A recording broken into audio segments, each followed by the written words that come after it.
오늘도 주의 성전에 올라온 여러분에게 하나님의 은혜가 풍성히 임하기를 주님의 이름으로 축복합니다.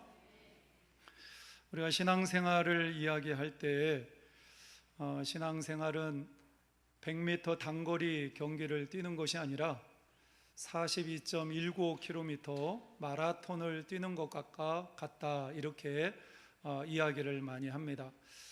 그냥 뛰는 마라톤이 아니라 여러 가지 많은 장애물이 놓여 있어요. 그 장애물을 뛰어넘으면서 달려가야 될 여정이 우리의 신앙의 여정이라고 볼 수가 있습니다. 여러분들 신앙생활을 하시지만 세상 속에서 신앙생활을 하는 게 결코 만만치가 않거든요. 여러 가지 힘들고 어려운 요소들이 우리 안에 다가올 때가 참 많이 있습니다. 그럼에도 불구하고 그 가운데 인내하고 꾸준하게 내 신앙의 자리, 믿음의 자리를 지킨다라는 것이 결코 쉬운 문제는 아닙니다. 그래서 우리가 신앙생활 하다가 힘들다고 낙심해서도 안 되고요, 내가 조금 잘 나간다고 그래서 교만해져서도 안 되고요, 봄, 여름, 가을, 겨울, 비가 오나 눈이 오나 항상 하나님이 기뻐하시는 그 자리에서 내 자신을 지키면서 인내하면서 꾸준히 신앙생활 해야 마지막 시대에 하나님 앞에서 아름다운 신앙을 유지할 수가 있습니다. 겨울이 되면 보통 예배 인원이 줄어들게 됩니다. 어쩌면 당연하다 이렇게 생각할 수도 있어요. 근데 여러분들, 우리가 겨울에 아무리 추워도 출근은 하잖아요. 그렇죠? 아무리 추워도 가게 문은 엽니다. 사업도 하고. 그리고 아무리 추워도 내 몸에 병이 생기면 병원에 가죠. 그리고 우리가 하루하루 먹고 살려면 마트도 가야 되고 시장도 가야 되고, 아무리 추워도 우리가 시장 가고 마트도 가잖아요. 그렇다면 우리가 아무리 춥고 힘들고 어려운 상황에 놓여 있다 할지라도 우리는 예배의 자리를 지키고 신앙의 자리를 지키는 성도가 되셔야 합니다. 물론 이것이 쉽지가 않습니다. 저도 목회자이고 한 신앙인으로 살아갈 때 제 신앙을 지킨다라는 게 결코 쉬운 문제가 아니구나, 이걸 느낄 때가 참 많이 있어요. 때로는 내 힘으로, 내 능력으로, 내 의지로 안 될 때가 있어요. 그렇기 때문에 우리에게 필요한 것이 뭐냐면, 날마다 하나님께서 우리에게 부어주시는 때를 따라 돕는 하나님의 은혜가 우리에게 필요한 거예요. 하나님의 은혜가 있으면, 하나님 은혜 안에 우리가 머물러 있으면 우리의 인생 가운데 다가오는 아무리 크고 어려운 문제라 할지라도 그 문제가 되지가 않습니다. 우리가 믿음 안에서, 하나님의 은혜 안에서 그 모든 문제를 넉넉하게 이겨낼 수 있는 힘이 하나님의 은혜 안에 있기 때문에 우리는 하나님의 은혜를 사모하면서, 하나님, 나에게 때를 따라 돕는 하나님의 은혜를 허락하여 주옵소서, 그래서 그 풍성한 은혜 가운데 거하는 성도가 되셔야 합니다. 우리가 보통 몸에 병이 생기면 병원에 입원을 하죠. 병원에 입원을 하면 참 고통스럽고 여러 가지 힘들고 어려운 요소들이 많이 있습니다. 그런데 목회를 하다 보면 병원에 누워 있을 때 성도들의 마음이 가장 가난해지는 것을 볼 수가 있어요. 그래서 병원 신방 가면, 목사님, 제가 제 인생을 한번 되돌아보게 되었고요, 또 그동안의 신앙생활 하면서 내가 어떻게 신앙생활 했는지 내 신앙의 여정을 돌아보고요, 그리고 하나님 앞에 더 많이 기도하고 말씀 보고 하나님 앞에 더 가까이 나아갈 수 있는 그런 기회가 되었습니다, 이렇게 고백하는 사람들이 의외로 많이 있어요. 내가 병에 걸려서 병원에 입원한 것이 내 인생에 큰 문제가 될 수도 있지만, 오히려 그 병원 안에서 하나님의 은혜를 경험하고 하나님의 은혜가 그 안에 머물러 있다면 그 병원조차도 전혀 문제가 되지 않는 은혜의 자리로 만들어 갈 수가 있습니다. 여러분들, 하나님이 허락하시는 때를 따라 돕는 하나님의 은혜, 이 은혜를 날마다 경험하시는 여러분들이 되시기를 바랍니다. 하나님이 나에게 허락하시는 때를 따라 돕는 그 은혜가 우리 안에 머물러 있을 때 우리는 우리의 인생 가운데 일어나고 있는 모든 문제가 해석이 가능해지는 거예요. 내가 힘들고 어려운 시간을 보내면 우리는 하나님 앞에 그런 기도할 때가 있잖아요. 하나님, 왜 이런 문제가 나에게 닥쳤습니까? 내가 왜 이렇게 힘들고 어렵게 이런 문제 앞에서 내가 이렇게 힘들고 어려운 시간을 보내야 합니까? 이러면서 자기가 당하는 힘들고 어려운 시간들을 이해하지 못하고 하나님의 뜻을 헤아리지 못할 때가 많이 있어요. 그러나 우리가 은혜 안에 머물러 있으면 내 삶 가운데 나타나는 어떤 사건도 다 신앙 안에서 해결이 되어지는 거예요. 해석이 되어집니다. 하나님께서 이래서 나에게 이런 어려움이 찾아왔고, 아니요, 때로는 어려움뿐만 아니라 하나님이 나에게 이런 복을 주시는 이유가 이런 이유 때문에 나에게 이런 복을 주셨구나, 하나님의 마음이 여기에 있구나, 이게 깨달아지고 이게 해석이 가능해지니까 병들었어도 실패했어도 넘어졌어도 원인이 무엇인지를 아는 거예요. 그리고 하나님의 뜻이 무엇인지 알고 내가 어떤 길로 가야 되는지 은혜 안에서 그 모든 것이 해석이 가능해지고 내가 아니까 아무런 문제가 없는 것입니다. 여러분들, 하나님이 이런 은혜를 우리에게 이미 부어주신 줄 믿으시는 여러분들이 되시기를 바랍니다. 그래서 하나님의 은혜 안에 있으면 내가 당하는 어떤 문제가 아니라 오히려 그것이 나의 찬양이 되고 나의 간증이 되어지는 경우가 많이 있어요. 그때는 힘들었지만 내가 하나님의 은혜 안에 머물러 있으니까 하나님이 이 문제를 해결해 주셨고, 오히려 이 아프고 힘든 문제가 나의 찬양이 되고 나의 간증이 되는구나, 이것이 바로 은혜에 의해 은혜라고 볼 수가 있습니다. 여러분들, 날마다 이런 풍성한 은혜 가운데, 여러분의 신앙의 여정 가운데 하나님의 은혜가 날마다 쌓이고 쌓이는 그런 신앙의 삶을 살아가시는 여러분 모두가 되시기를 주님의 이름으로 축복합니다. 이런 은혜가 있으면요, 날마다 신앙생활하면서 우리 안에 은혜가 쌓이고 쌓이면요, 신앙생활이 재미있어요. 그리고 신앙생활하는 게 너무너무 행복합니다. 할렐루야. 여러분들 신앙생활 행복하십니까? 할렐루야. 여러분들 신앙생활은 무조건 행복하게 하셔야 돼요. 하나님 우리 아버지이신데 우리가 염려하고 걱정할 게 뭐 있어요? 그래서 하나님의 은혜가 쌓이면 신앙생활이 재밌고 하나님 앞에 예배 드리는 것도 너무 행복하고 기도하는 것도 너무 즐겁고 교회를 위해서 다른 사람을 위해서 섬기고 헌신하는 게 전혀 부담이 되지 않아요. 내 마음에 보람이 되고 기쁨이 되는 거예요. 오늘 본문의 말씀을 보면 이 본문이 기록되어진 배경이 있습니다. 히브리서 기자가 누구인지는 정확하게 알지 못하지만 유대교 신앙을 가지고 있다가 예수님을 영접하고 기독교인이 된 사람이 있었어요. 그런데 기독교인이 되었는데, 그러면 예수님을 믿었으면 편해지고 좋아지고 좋은 일이 많이 생겨야 되는데 오히려 손해보고 박해를 당하는 거예요. 유대인 공동체에서 이게 왕따 당하고, 그 다음에 회당에 들어갈 수가 없고요, 그 다음에 가지고 있는 재산을 빼앗겨야 되고, 여러 가지 사회적인 불이익을 당해야 되고, 잘못하면 끌려가가지고 감옥에 갇히기도 하고, 이런 힘들고 어려운 문제들이 계속해서 생기는 거예요. 그러면 이런 문제가 생기면 어떤 유혹이 생길까요? 예전에 유대교 신앙을 가지고 있을 때에는 아무 문제가 없었는데 예수 믿고 나서 이런 문제가 자꾸 생기네. 차라리 그냥 옛날 그 유대교 그 신앙으로 다시 돌아갈까? 아마 이런 유혹이 생길 거예요.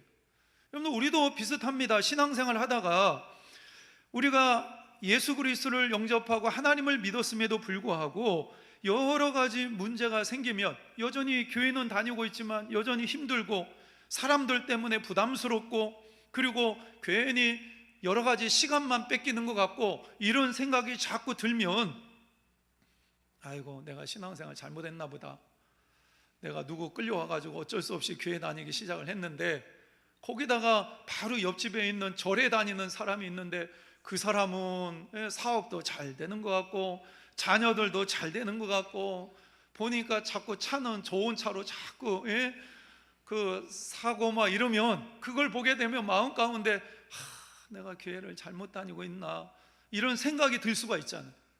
바로 그런 사람들을 위해서 히브리서 기자가 오늘 본문의 말씀 히브리서를 기록을 했던 거예요.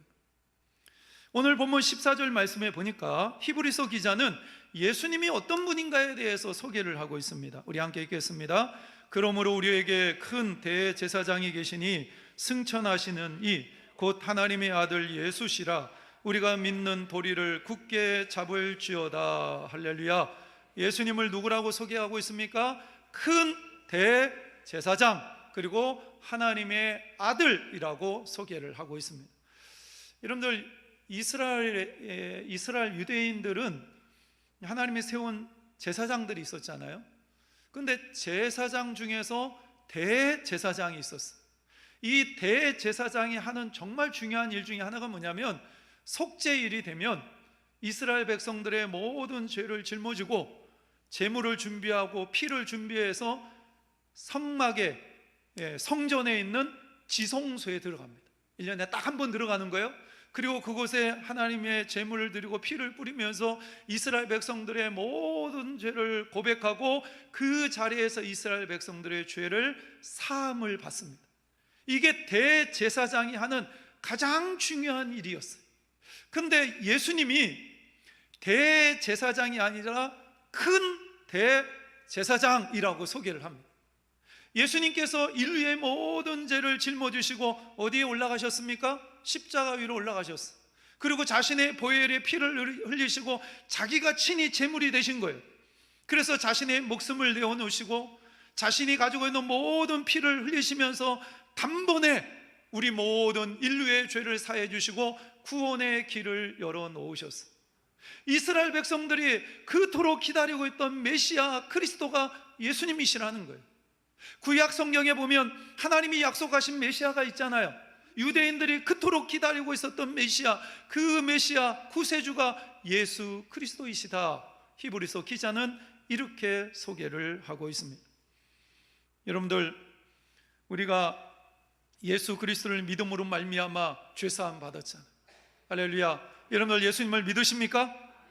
예수님이 나의 죄를 위해서 돌아가셨다는 사실을 믿습니까? 예수님이 그 십자가 사건을 믿으면 내가 죄사함 받고 구원받아서 하나님의 자녀가 된다는 사실을 여러분들 믿습니까? 이 믿음을 굳게 잡고 있으라는 거예요. 예수님 놓치면 인생이 망가지는 거예요. 어떠한 경우에도 아무리 핍박이 오고 아무리 혼란스럽고 아무리 절에 다니는 사람이 잘 나간다 할지라도 이 예수님 놓치면 안 되고, 나를 위해서 돌아가신 이 예수님을 붙잡고 무너지지 말고 믿음을 포기하지 말라라고 권면을 하고 있습니다. 여러분, 우리가 예수님을 믿으면 내 인생에 있어서 가장 중요한 문제가 해결되어진 거예요. 죄의 문제가 해결되어지는 거고 죽음의 문제가 해결되어지는 거예요. 그래서 예수님을 나의 구주로 영접하고 그 믿음이 확신하면, 그 믿음 가운데 내가 단단히 서 있으면 내 삶의 의미와 내 삶의 방향이 분명해지는 거예요. 내가 이 땅에 왜 왔고 뭘 위해서 살아야 되고 내가 죽은 이후에 어디로 가는지 많은 사람 몰라요. 그런데 하나님의 말씀은 분명히 얘기하잖아요. 내가 하나님께로부터 왔고 하나님을 위해서 살다가 우리 어디로 갑니까? 하나님께로 가는 거예요. 이게 우리의 인생이에요.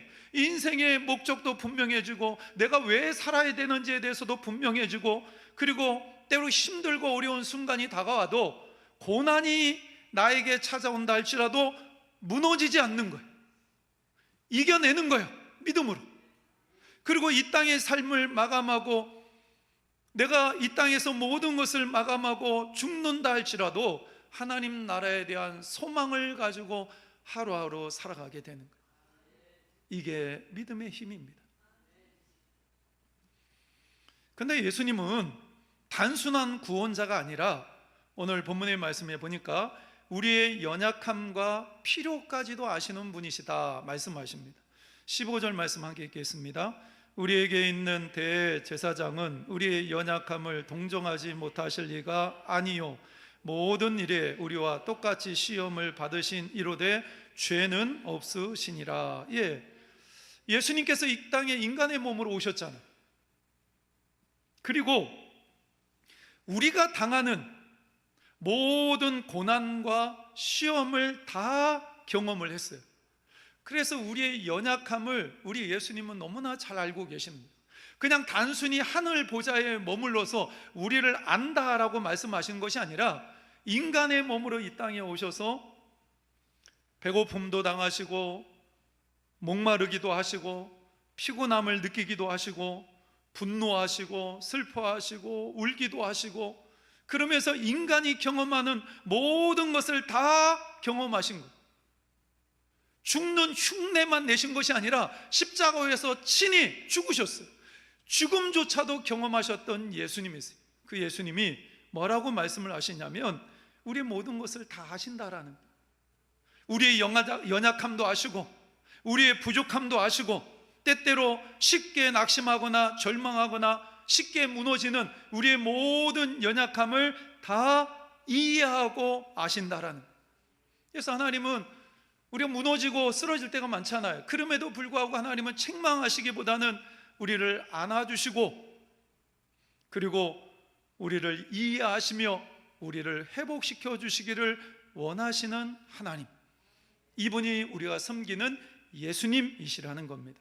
그래서 오늘 본문에 나오는 동정이라는 단어가 있는데, 이 동정이라는 말은 함께 고난을 받는다라는 의미예요. 내가 아프면 누구도 아프신 거예요. 우리 예수님도 아프신 거예요. 내가 외롭고 쓸쓸하면 누구도 외롭고 쓸쓸하신 거예요. 우리 주님도 외롭고 쓸쓸하신 거예요.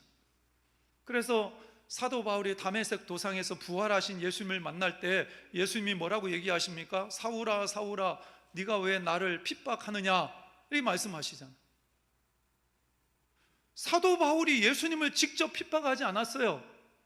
교회를 핍박하고 교회 다니는 예수 믿는 사람을 핍박을 했는데, 예수님 입장에서 보면 교회를 핍박하는 것이 예수님을 핍박하는 것으로 여기셨던 거예요. 내가 힘들고 어려우면 우리 주님도 힘들어하세요. 우리를 누구보다도 잘 이해하시고 우리의 고난에 함께 하시고, 그리고 우리를 위해서 끊임없이 기도하시는 분이 우리 주님이시라는 거예요. 이 주님을 우리가 어떻게 떠날 수가 있어요? 이게 지금 유대교에서 기독교로 갈까 말까 고민하는 사람들에게 예수님이 구원자이시고 예수님이 위로자가 되어주시고 우리보다 우리를 더 잘 아시며 우리를 위해서 끊임없이 기도하시는 그 예수님을 떠나면 안 된다라고 계속 권면하고 있는 거예요. 그런데 우리가 그냥 가만히 머물러 있으면 주님만 바라보면 안 된다라고 말씀을 하십니다. 능동적으로 주님을 바라보고 주님을 향하여 우리의 마음이 움직여져야 된다라고 말씀하고 계십니다. 오늘 16절 말씀에 보면 중요한 말씀인데요, 우리 함께 읽겠습니다. 그러므로 우리는 긍휼하심을 받고 때를 따라 돕는 은혜를 얻기 위하여 은혜의 보좌 앞에 담대히 나아갈 것이니라. 할렐루야. 은혜의 보좌에 누가 계실까요? 하나님이 계세요. 하나님이 은혜의 보좌에 앉아 계시는데 그 하나님이 우리에게 때를 따라 돕는 은혜를 부어주신다, 이렇게 약속하고 있습니다. 여러분들, 그렇기 때문에 우리에게 중요한 것은 뭐냐면 우리가 은혜의 보좌 앞에 담대히 나아가는 것이 중요한 거예요. 그럼 따라해 보세요. 담대하게 나아가야 된다. 어디로요? 은혜의 보좌 앞으로 우리가 담대하게 나아가야 합니다. 근데 나아간다라는 말의 단어의 시제가 현재형이에요. 이 말씀이, 이것이 뭘 의미하냐면 그동안에 내가 신앙생활 잘 했는데요, 이게 아니라는 거죠. 앞으로 내가 잘 풀리고 좋아지면 내가 은혜의 보좌 앞에 나아갈게요, 이게 아니라는 거예요. 지금 현재 계속해서 끊임없이 우리는 최선을 다해서 은혜의 보좌 앞으로 나아가는 그러한 성도가 되셔야 합니다. 전도하다 보면 추억을 팔아먹고 사는 사람들 의외로 많아요. 내가 예전에 청년회장도 했고요, 제가 안수집사였습니다. 근데 그게 중요한 게 아니잖아요. 아무런 소용이 없잖아요. 과거에 자기가 교회를 다니고 청년회장하고 안수집사하고 그런 게 무슨 의미가 있어요? 지금 내가 어떤 자리에 머물러 있고 내가 누구를 섬기고 있고 예배하고 있느냐, 이게 가장 중요한 문제잖아요. 그러면 은혜의 보좌 앞에 나아가는 실제적인 방법이 뭘까요? 목사님, 저 은혜의 보좌 앞에 나아가고 싶습니다. 그럼 어떻게 해야 됩니까? 이렇게 질문할 수 있잖아요. 여러분, 한마디로 말씀을 드리면 은혜의 보좌 앞에 나아간다라는 것은 예배의 자리로 나아가는 것입니다. 지금 이 시간에 우리가 하나님의 은혜를 가장 많이 받을 수 있는 자리가 이 자리가 아니고 그 어떤 자리가 있습니까? 우리가 지금 이 시간에 하나님의 은혜를 가장 많이 풍성하게 받을 수 있는 자리는 이 자리인 거예요. 예배의 자리인 거예요. 하나님과 공식적으로 만날 수 있는 이 자리가 예배의 자리인 거예요. 그리고 이 자리가 은혜의 보좌의 자리입니다. 그래서 우리가 은혜의 보좌로 나아간다라는 것은 예배의 자리에 내 자신을 세우는 거예요. 예배가 멀어지면 은혜의 보좌도 멀어지는 것이고, 예배를 가까이 하면 은혜의 보좌도 가까워지는 거예요. 그래서 우리는 신앙생활 하면서 가장 중요하게 여겨야 되는 것이 어떻게 하면 예배의 자리, 기도의 자리에 내 자리를 세울까? 여러분들, 지난 한 주 동안 여러분들 얼마나 예배의 자리를 사모하셨나요? 우리가 새해를 시작하면서 새 출발 특별 저녁 기도회 진행을 했는데 이런 걸 몇 번이나 참석하셨습니다. 지난주 수요일 날 우리가 하나님 앞에 예배드리고 기도했는데 여러분 그 자리에 머물러 계셨나요? 은혜의 자리로 나아간다라는 것은 다른 게 아니에요. 하나님의 은혜가 가장 풍성하게 임하는 자리, 이 예배의 자리. 이 예배의 자리를 지킬 때 우리는 하나님이 우리에게 허락하시는 때를 따라 돕는 하나님의 풍성한 은혜를 경험할 수가 있습니다. 이스라엘 백성들이 하나님의 기적과 이적을 언제 가장 많이 경험했는지 아세요? 성경을 보면 이스라엘 백성들이 광야 생활할 때 가장 많이 하나님의 기적과 이적을 경험했어요. 우리는 평생 살아가면서 하나님이 살아계신 기적을 저한테 딱 한 번만 보여주세요. 그럼 하나님 떠나지 않고 목숨 바쳐서 하나님 섬기겠습니다. 그런 기적을요, 이스라엘 백성들은 날마다 경험했다. 하늘을 보면 낮에는 구름 기둥으로 이스라엘 백성을 인도합니다. 밤에는 불 기둥으로 인도하고요, 아침에 눈을 뜨면 만나가 땅에 떨어져 있고요, 반석을 치면 생수가 솟구치고요. 이거를 이스라엘 백성들이 광야 생활하는데 날마다 눈으로 확인하고 경험했다고. 그러면 우리 같은 경우에는 이 하나님 붙들고 평생 이 하나님 섬기면서 신앙생활 잘할 것 같잖아요. 근데 애굽 땅에서 나온 성인, 20세 이상의 성인 대부분이 다 광야에서 죽습니다. 왜 죽었을까요? 이런 하나님의 기적을 날마다 눈으로 보고 확인하고 있었는데 나중에는 하나님 원망하잖아, 불평하잖아. 그리고 무슨 말까지 하냐면 차라리 우리가 애굽 땅으로 돌아갔으면 좋겠다, 이렇게 이야기를 합니다. 여러분들, 이게 인간이에요. 이게 우리라는 거예요. 이스라엘 백성들의 그 모습을 보면서 우리를 보게 돼요. 여러분들, 우리나라가 역사상 지금 가장 잘 살고 있는 시대에 살고 있습니다. 제가 어렸을 때만 하더라도요, 보릿고개라는 게 있었어요. 보릿고개가 뭔지 아세요? 잘 모르시죠? 정말 힘들 때가 있었다고요. 겨울이 끝날, 그리고 봄이 올 때 그 시점에 먹을 것이 없어가지고 정말 고생 많이 했, 그런 시기가 있었어요. 근데 우리나라가 하나님의 놀라운 은혜로 교회가 막 들어서기 시작하고 하나님의 성령의 역사가 일어나면서 예수 믿는 사람들이 폭발적으로 늘어나죠. 기독교 역사상 한 나라에 복음이 들어와서 우리나라처럼 이렇게 놀라운 부흥을 일으킨 역사가 별로 없어요. 근데 신기한 것은 교회의 성장과 경제 성장이 필요했다라는 거예요. 교회가 성장하면서 우리나라도 잘 먹고 잘 살았어요. 한강의 기적이 일어난 거예요. 이게 여러분도 우연이라고 생각을 하세요? 6.25 전쟁이 일어나기 전에는 북한이 더 잘 살았어요. 근데 6.25 전쟁이 끝나고 나서 지금 보세요. 얼마 지나지도 않았잖아요. 공산주의 사상에 머물러 있는 저 북녘 땅은 이 지구상에서 가장 못 사는 나라가 되었고, 성령의 바람이 불어서 도시마다 교회가 세워졌던 이 땅에는 전 세계에서 가장 잘 사는 나라 중에 한 나라가 되었어요. 이게 우연이라고요? 그런데 이런 하나님의 놀라운 은혜를 입었음에도 불구하고 지금 여러분들 교회가 어떻게 되고 있어요? 예수 믿는 사람이 어떻습니까? 점점 신앙의 열정이 사라지고 있어요. 은혜의 보좌 앞에서 점점 멀어지고 있어요. 예배의 자리에서 점점 떠납니다. 이게 우리의 모습이에요. 날마다 하나님의 기적과 이적을 보았던 이스라엘 백성들이 광야에서 하나님의 심판을 당했는데, 하나님의 놀라운 은혜 속에서 가장 부유한 시기를 살고 있는 우리가 하나님의 은혜로부터 점점 멀어지고 있다고요. 그래서 너무나 풍족하게 잘 먹고 잘 살고 있는데 행복하지 않은 거예요. 많은 사람들이 부유한 가운데 살고 있는데 행복하지가 않아요. 우리나라 자살 심각합니다. 심각하죠. 우리가 1시간 동안 예배 드리면, 우리가 예배 드리는 동안에 우리나라에서 2명이 스스로 목숨을 끊는다. 많은 것을 가지고 있음에도 불구하고 만족하지 않아요. 늘 불안하고 우울하고. 제가 전에 한번 얘기한 것처럼 우리나라의 대부분의 사람들이 조선시대 왕보다 더 풍족하게 산다.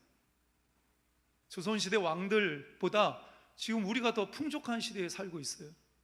조선시대 왕들이 뭐 자동차를 타봤겠어요? 에어컨 바람을 씌워봤겠어요? 뭐 바나나를 먹어봤겠어요? 예? 비행기를 타봤겠어요? 그런데 그럼에도 불구하고 많은 사람들이 만족하지 못하고 불행하다고 생각하고 우울증에 빠지고 늘 불안하고 염려하고 걱정하고. 왜 그렇습니까? 결국은 하나님의 은혜의 보좌에서 점점 멀어졌기 때문에 그래요. 꽃을 든 남자라는 화장품에 강석창 사장님이 있습니다. 이분이 어렸을 때 너무 허약하게 태어나고 너무 가난한 집에 태어나서 고등학교도 제대로 졸업을 못했어요. 근데 화장품 회사에 들어가가지고 너무 열심히 하고 실적이 좋으니까 그 화장품 회사의 사장이 되었어요.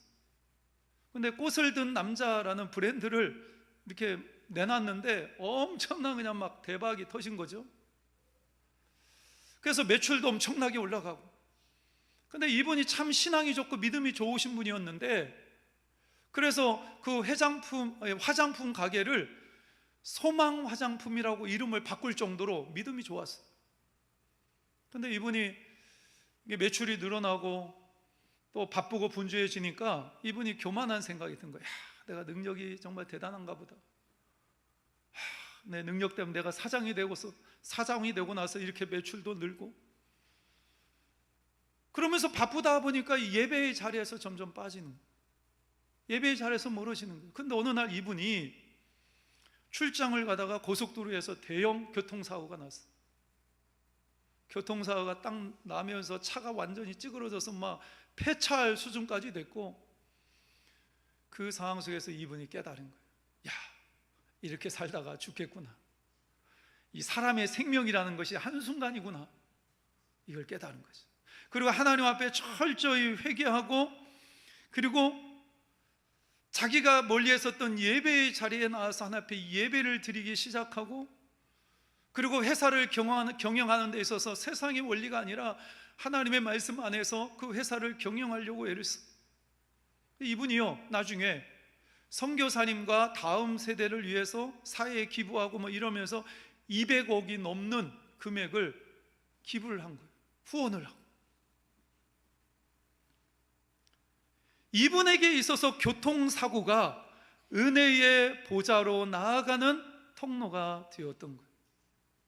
이분에게는 자기의 목숨을 빼앗길 수 있는 절대절명의 위기의 순간이었지만 이분에게는 너무나 아름다운 간증이 되어버린 거예요.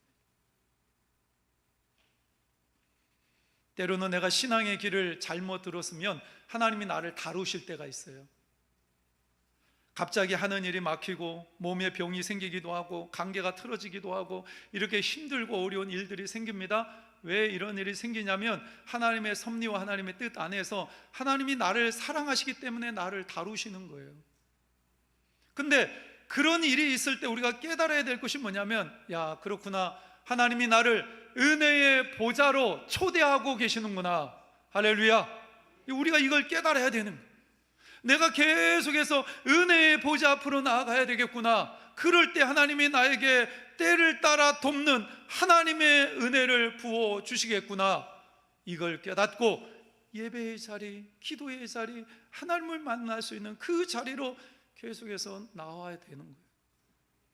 여러분, 하나님의 일하심은, 하나님의 역사하심은요 절묘하십니다. 정확하세요. 하나님의 일하심은요 빠를 때도 없고요 늦춰질 때도 없습니다. 우리가 생각하기에 늦는다고 생각하지만 하나님은 우리보다 더 똑똑하시고 우리보다 더 많은 것을 알고 계세요. 나보다 나를 더 잘 아시는 분이 우리 하나님이십니다. 그래서 가장 적당한 때에 가장 완벽한 모습으로 하나님은 우리를 통해서 일하세요. 그래서 때를 따라 돕는 은혜인 거예요. 때를 따라서 돕는 은혜. 이스라엘 백성들이 출애굽하고 홍해 앞에 섰는데 뒤에는 애국 군대가 자기들을 죽이겠다고 뒤에서 밀고 들어오잖아요. 바로 그때 어떻게 됩니까? 홍해가 갈라지죠. 하나님이 홍해를 가르십니다. 다니엘이 사자굴 속에 들어갔어요. 근데 하나님께서 그때 사자의 입을 막으십니다. 다니엘이 그 사자굴 속에서 나오고 다니엘을 모함했던 사람들이 그 굴 속에 대신 들어가는데 성경에 보면 그 사람들이 땅에 떨어지기도 전에 사자가 튀어 올라서 그 사람의 몸을 비틉니다. 다니엘이 사자굴 속에 들어갈 때는 하나님이 사자의 입을 막으셨어요. 에스더가 민족을 살리기 위해서 왕 앞에 죽으면 죽으리라 이러면서 나아가잖아요. 그 당시에 왕이 허락하지 않았는데 아무리 왕비라도 그 왕 앞에 나아가면 죽을 수도 있었어요. 하나님이 그때 왕의 마음을 움직이시죠. 마리아가 성령으로 잉태하고 나서 이 처녀의 몸에 아이를 임신했으니까 얼마나 두려워요. 그때 하나님께서 주의 사자를, 가멜리알 천사를 보내셔서 이 마리아를 위로하시죠. 여러분들, 이게 때를 따라 우리에게 베푸시는 하나님의 은혜입니다. 여러분들 혹시 힘드신가요? 눈물이 납니까? 감당이 안 되는 일이 여러분 앞에 놓여 있나요? 아니, 하나님 앞에 나와서 예배드리고 신앙을 갖고 있음에도 불구하고 왜 기쁨과 감사와 평안이 사라졌을까? 이런 문제 때문에 고민하십니까? 여전히 염려하고 걱정하고 두려움 속에 여러분들이 빠져 있고 우울감 속에서 여러분들이 빠져 있습니까? 바로 그때가 은혜의 보좌 앞에 부르시는 하나님의 초대입니다. 그래서 우리는 바로 그 순간에 은혜의 보좌 앞에 나와야 되고, 우리가 은혜의 보좌 앞에 나올 때 때를 따라 도와주시는 하나님의 놀라운 은혜를 경험할 수가 있습니다. 올 한 해 이런 하나님의 놀라운 은혜를 경험하시는 여러분 모두가 되시기를 주님의 이름으로 축복합니다. 우리 이 시간 함께 기도하겠습니다. 하나님은 우리를 너무나 사랑하십니다. 그래서 예수님을 이 땅에 구원자로 보내주셨고, 또 그 예수님은 인간이 경험하는 모든 아픔과 고통과 어려움을 다 경험하셨습니다. 그래서 우리를 너무나 잘 알고 계시는 참된 위로자가 되어주십니다. 그 주님이 우리를 은혜의 자리로 초대하십니다. 새해 여러분에게 가장 필요한 것이 뭐냐면 다른 거 없습니다. 주님의 은혜입니다. 주님의 은혜가 있어야 찬양과 기도가 뜨거워지고 헌신이 기쁘고 우리가 신앙생활을 행복하게 할 수가 있습니다. 혹시나 힘들고 어려운 시간을 보내고 있습니까? 그렇다면 지금 하나님이 허락하시는 은혜의 보좌 앞으로 담대하게 나아가야 할 시간입니다. 그곳에 때를 따라 돕는 하나님의 은혜가 있습니다. 이 시간에 기도하실 때, 하나님, 제가 이곳에 있습니다. 하나님, 주님 앞에 나왔습니다. 주님의 은혜의 보좌 앞에 나왔습니다. 하나님, 저에게 때를 따라 돕는 하나님의 풍성한 은혜를 허락하여 주옵소서. 우리 이런 기도의 제목으로 함께 기도하며 나아갑니다. 하나님, 감사합니다. 하나님, 올해 새해를 시작하며 하나님의 풍성한 은혜가 아버지 하나님 기대됩니다. 오늘도 아버지 하나님 은혜의 보좌 앞에 나왔습니다. 하나님, 저희에게 하나님이 준비하시고 예비하신 풍성한 은혜를 허락하여 주시옵소서. 하나님 앞에 담대히 나아갈 수 있는 저희들 되게 하시고, 그 은혜를 경험할 수 있는 하나님의 백성들이 되게 하여 주시옵소서.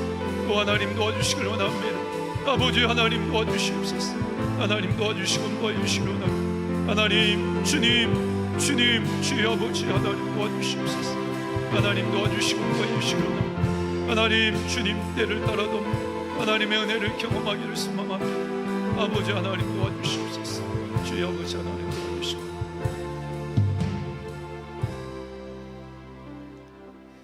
오늘도 살아계셔서 저에게 생명의 말씀을 주신 하나님을 찬양합니다.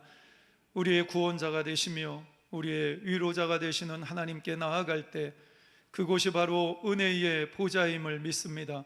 힘들고 어려울 때 우리를 긍휼히 여기시는 하나님을 통해 때를 따라 돕는 하나님의 은혜를 경험할 수 있도록 도와주옵소서.